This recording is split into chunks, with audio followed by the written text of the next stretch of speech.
So welcome back, everybody. This is Paul Smyers again, a realtor out in Southwest Virginia in the Shenandoah Valley. And I specialize in rural property and land and homesteads and that sort of thing, farms. And today I'm going to talk a little bit more about getting value from your land. And I've made a lot of videos about first-time buyers and homesteads and so on. And today I'm going to talk a little bit about how do you take a piece of land and start making money with it. When you buy a piece of land, they assume it's raw land and there's nothing there. Immediately you have one thing that's above you, and that is the taxes. You're going to have to pay an annual tax on that piece of land. And besides that, you want to start thinking about what are you going to do with that piece of land and how are you going to develop it and start improving it. Because if you paid cash, which is typical of a lot of land purchases, you tend to pay a lot of money. You want to make sure that you start getting some of your money back right away. So a lot of people have questions about that, naturally. You say, how can I do that? Well, I'm going to try to offer a few tips here and things that you can investigate for yourself depending on what you buy and what you're thinking of. But let's say timber. Timber, has value, obviously, but it has to be really good timber to get good top dollar. For example, a really, really tall tree that has a straight trunk and is hardwood. There are companies out there that just kind of drool. And let's say if you got a tree that's this big around and it's sitting there and it's tall, it's got like a 30-foot straight trunk. Yeah, there's some people who want to cut that up into boards. Now, obviously, you don't want to cut down all the trees on your property. You want to have some discrimination and say, look, I want to keep some really nice trees on my property, but I need to get some of that extra stuff off my land so I can use it for something. For example, a lot of foresters not really trimmed very well.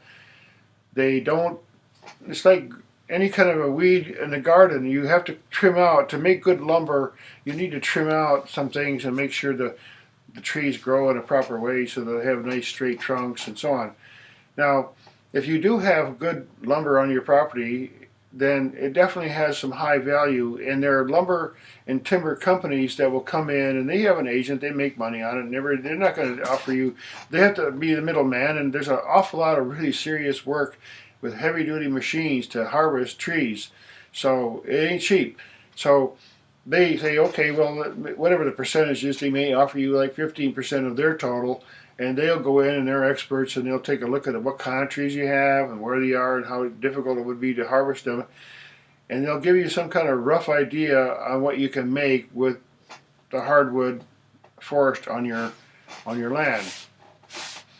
So that's one thing. You have something that's there and you can sell it. Firewood is another thing. That's another thing. You don't have to worry about whether the wood is exactly straight. All those small branches on a nice oak tree, oh man, people who have wood stoves, they love that stuff. So, but it has to be harvested. Again, it's a dangerous and difficult process to cut down trees and get all the limbs and all that stuff. So you'll get some money out of it, but more you'll get a benefit of just having to clear your land, because even though you'll get you might get a little bit of money for firewood, but it takes a lot of work, like I said, to harvest all that stuff. So one of the things, again, is how to make your land more valuable is to clear it a little bit so you have views. So if you were to have a sale, let's say you have to have a plan B when you buy a piece of property. Worst case scenario, I got to sell my property. When I do have to sell it, if I have to sell it someday, I want to have it get my money back. And one way to do it, let's say you have a way that you could clear a little bit of land, a little bit of the trees, and you'd have a fantastic view over a nice horizon. Okay, well that's a really valuable thing to do, because even though you might not get a lot of money for the firewood, you'll get some, but you'll get that beautiful view that, wow. So again, soil is a really big issue, because when you buy land, especially if you want a little homestead, you want to have some part of the land that has some nice soil that you can grow anything that you want. And one way is to, if you are good at agriculture and you have a good piece of land, you can build a greenhouse, and you can have there's certain kinds of things that grow really well, like hops. Hops for beer. There's custom breweries around the country, and if you know what you're doing and you can grow some really nice organic hops, I knew a guy who grew hops up the side of his barn. It's a big, tall barn. He just put string up there and he grew hops every year. And he could make his own beer and everything. He'd go down to a processing plant and say, "Here are my hops," and he'd have a really special kind of a brew that's unique to his own property. So there are certain kinds of plants. Usually, if you want to make money by growing things in a greenhouse or whatever, everybody's got tomatoes, everybody's got hot peppers, everybody's got cauliflower and all those kind of things. Have something unusual that is hard to buy elsewhere, like custom. What do they call these? Organic plants or things that are heirloom that you can grow something very, very high specialty. Bamboo can work in some areas, but you got to be careful about that. That's a whole other subject. But there are certain kinds of things that you can grow in a greenhouse or just in open land that have really good value. You can have a part of your land that has, let's say, a great sun and it's open area. You can have those things like nurseries do. You have these little balls of dirt with a plant, an apple tree or some kind of fruit tree growing there, and it can sit on your property for a long time, and it just gets, you start with a $20 price, 1 foot high, and then if it doesn't sell that season, then next year it's 4 feet high and you can sell for more.